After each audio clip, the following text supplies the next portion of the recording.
Chámame Santos, educador social, traballando dende o ano 1975 en diferentes recursos da Xunta de Galicia, especialmente en centros menores, pero tamén no sistema de protección e na actualidade de educador no xulgado de menores.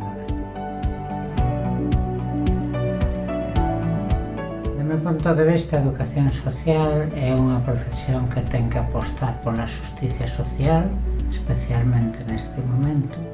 Ten que poñer en valor as potencialidades das persoas desde un punto de vista educativo e ten que traballar o seu proceso de socialización.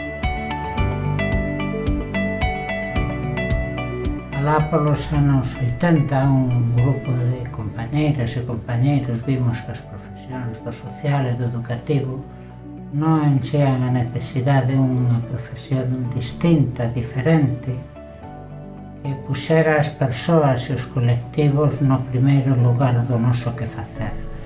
Para nós eso era o xermen da educación social e puxémonos un pouco a traballar en colaboración especialmente cas universidades para a creación da diplomatura.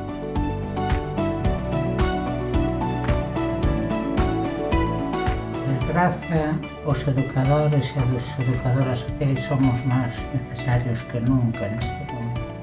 O país está producíndose unha regresión onde hai colectivos, partidos, persoas que son capaces, incluso públicamente, de botarlle a culpa da situación social aos colectivos máis vulnerables, como pode ocurrir cos nenos de primeira acollida e as nenas. Esta situación ten que ser denunciada públicamente e é un dos grandes retos que como profesionais temos. Denunciar públicamente esta situación, como dice o noso código deontolóxico, ser un pouco a voz dos que non teñen voz. Por outro lado, como profesionais, temos que facer educación social feita por educadores sociais e, por tanto, tamén loitar contra o intrusismo e poñer en valor as persoas e colectivos cos que traballamos.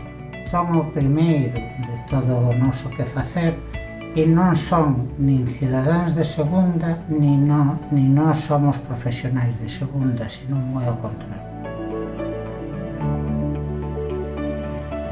Neste momento, a colexiación sigue tendo o mesmo sentido que tiña hai anos.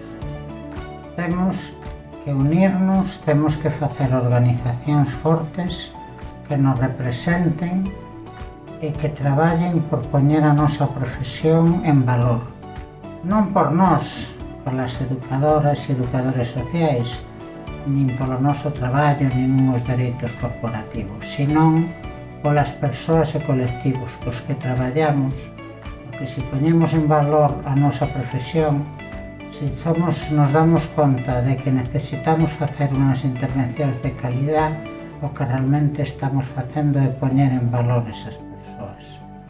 Temos, por tanto, que colexiarnos, eu diría máis, non só colexiarnos, temos que implicarnos no traballo do colexio profesional, criticar se é necesario as cousas que se consideran mal feitas, pero implicarse decididamente partellando unhas organizaciones fortes, potentes e que traballen pola cidadanía.